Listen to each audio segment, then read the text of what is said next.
everyone, I'm Jay. And I'm Sean. And we watched a movie. Yes, we did. It is called Antebellum. Yes, it is. And it is a horror movie available for rent. Premium rent. Premium, that's right. It's a home premiere. Translation $20 rental. Yeah.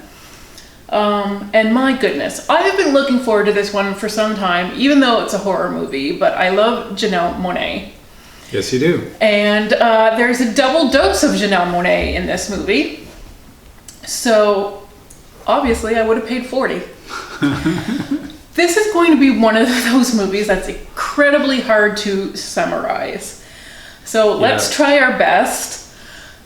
And I think it's going to be very minimalistic, just to avoid any weird gray spots, all the corners, all the spoilers. Yeah.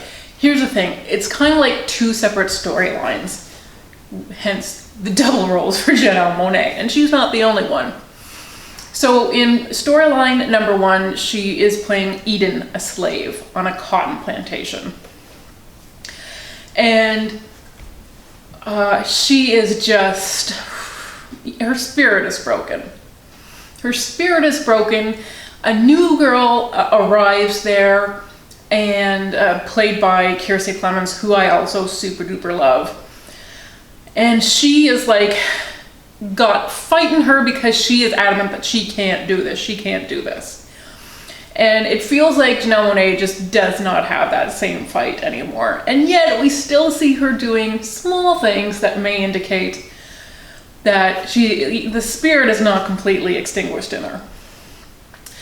And then we have her in like a modern day setting where she's playing Vanessa, a successful author. She is on the talk circuit, teaching other African American women to shed the coping persona, she's calling it, but just sort of getting past that survival mode to get into thrive mode. And so obviously she's a strong and empowered woman, and she has a family, but she's out doing a lot of panels and spreading the word. So she's, like I said, not the only one to play a double role in these two universes. So it is really cool how you can compare, maybe someone like her who might have, if they had lived not that many years ago, and alarmingly not that many years ago, what her life would have been then compared to what it is now. Even though we see some little niggly things even in the present day that show, compared to her white friend, things are not perfect. Right. So I just thought using the same actors is really kind of cool to flip back and forth and feel that in a more visceral way. This sort of, when we talk about, for example, a coping persona, where that comes from, an ancestral, a cultural wound that has been there for generations, but is passed on because it's such a deep wound. So in that respect, I thought it was really good. I really liked that concept. It was cerebral. It was interesting. Tons of great performances. Gabourey is in this. Eric Lange. Jena Malone does a really good chilling part herself. Jack Huston. This is written and directed by a duo, Gerard and Christopher Renz. And then the whole thing starts to, in an interesting way, you start to see more direct ways that these two universes are linked. So when that starts happening, every scene is just more and more interesting and more horrifying. Yep. And these two, let me tell you, do not need blood and guts and gore for horror. No. They have found the horror, and I don't even just mean the horror of slavery, because of course, but that's not just that. No. It's a new level. Yep. And I have to say I quite enjoyed it, even though it did horrify me. Well, how could it not? Right. I think it kind of horrified me in the way like Get Out did, Jordan Peele's Get Out. On that like other level of, there's the superficial experience that we're watching, and then there's almost like the allegory that we're experiencing. So yeah, there's that going for it. So I have to say, I really enjoyed this movie. Did you like it? I did like it. I did. It's hard to watch, as it really has to be when we're talking about a slavery, or a movie that's in parts, has slavery in it. But it really was really well put together. I enjoyed how seeing it unravel. As you said, things start to get really weird in the middle of it and just go from there. But it's a really good path that they take us on, and it comes together at the end super well, and just really not in a satisfying way, which I think is probably the right choice. It's even more unsettling. Yeah. I have to say though, this movie has not been all that well reviewed. Yeah. So some people have said that it doesn't add up to much, which obviously I disagree with.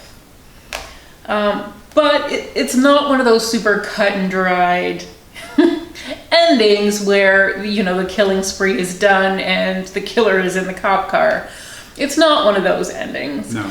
And I think, personally, like I projected a lot because it is vague, and that's what it's meant for you to do, I think, is to wonder what comes next. What does this all mean? And I put a very 2020 Black Lives Matter kind of spin on it, and imagined even more horrifying things happening. So certainly not everyone will have watched it with that kind of filter, and maybe I'm giving it a little more credit than it deserves, but I think if something even provoked me to think that, then it's doing its job. Yeah, I don't think that's giving it too much credit. This is the core of the movie. This is not a sidebar that you bring Black Lives Matter into this, or how slavery has impacted every aspect of American society, not just American, because Canada had race issues and slavery at some points too. But it's not an accident. It has to be. The system was designed this way. I mean, that's the thing. They abolished slavery and then they wrote all of these laws so that slavery basically still existed. So that they could still treat black people as that's right. That's than. Ava DuVernay's 13th. It goes all through that, and it's really it's indisputable. Yes, super good documentary. Yeah, it's available on Netflix. Definitely check it out. Yeah, but this is not that. This is a work of fiction. This is a horror movie. It's a horror movie. But yeah, it's still got that undercurrent to it. It has to. That's a big part of the movie. It is. So do you have any other qualms with this one? I don't think I have qualms. Okay. It's an uncomfortable movie, but again, that's its nature. It's a scary movie. Again, yes, it is. It's supposed to be. Yes, I definitely had some heart-racing moments. I definitely had some moments of WTF, of just being like, what? Yeah, there's a few in there for sure. Which is, I like any movie that can surprise me or confuse me, because that's in a probably less than 1% pile. So I tend to just admire those movies, no matter what they contain. But yeah, I mean, I think that's the job of art, is to make you really think, and sometimes to make you work for it. And I liked that about this. And I don't think it's a perfect movie. I think it didn't come in a perfect package, and I wouldn't want it to really. I didn't want a pat ending on this, because it's not that kind of movie. But if it's not perfect, I at least like that, they went for it. I would rather see that than movies that, are going to pull punches and not swing, not take the swing. This one swings. Oh, it does. Absolutely. And yeah. Well, it worked for me. I think it was really well done. So yeah. We're of the same mind then. Yes, I really liked it too. Janelle Monae is, of course, incredible. This is really her film. Obviously, she's in it quite a lot. Yes, she is, yeah. And she's good. She's really good. Yep. All right, so it is on home premiere, wherever you rent your movies. That's where we got ours. And enjoy. Watch it with someone probably, because it's a bit of aside from being scary, it's heavy. So don't say we didn't warn you. Thanks for watching, everyone. Bye.